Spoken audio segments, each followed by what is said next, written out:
Now, Congressman Pat Fallon, Republican from the great state of Texas, joins me now. Congressman, daily migrant apprehensions at the border topped 6,000 at the beginning of this month. The number is rising. Are we in for a whole new wave of migrants?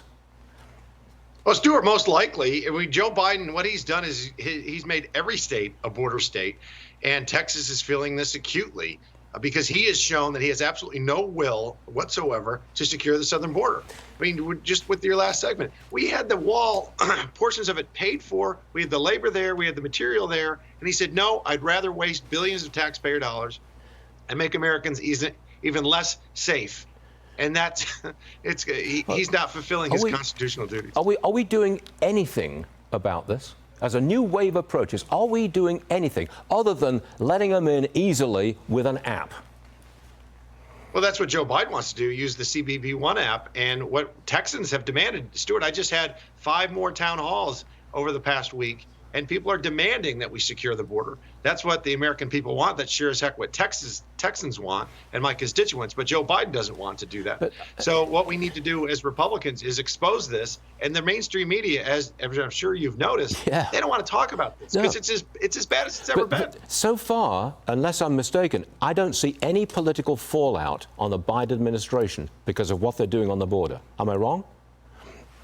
Well, because, again, it's not being covered. I mean, this is why I love the fact that you talk about this, because it is so very important. The most important thing that I can do or any elected official can do is keep Americans safe. And we've had 7 million people cross the southern border under Joe Biden. We've had 13 months of 200,000 illegal crossings. We never had 200,000 in a month in our history. We've had 160 countries represented by folks crossing the border illegally. And there's been 140 people this fiscal year apprehended that were on the terrorist watch list. This is not operational control of our southern border. 7 million people in this country walked across the border during the Biden administration, 2.5 years.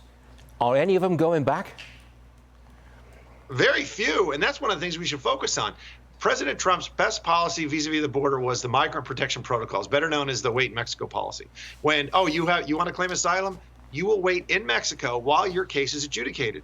And then rapid deportations also work because, Stuart, if you're coming all the way from Venezuela and you get here and you're being repatriated immediately, word gets out, and wherever you are, Guatemala, Venezuela, whatever home country you're coming from, that it's not worth taking that very dangerous trek through Mexico, which is cartel infested, of course. And so you might as well do it the legal way. So if the federal government subsidizes something, what I found, they get more of it. Joe Biden right now is subsidizing illegal migration. We're going to get more of it. And one of these days, it might become a political issue for the country. And I hope it does. Congressman Pat Fallon, thanks for joining us, sir. Always appreciate it. See you soon. Thanks. Thanks, Stuart.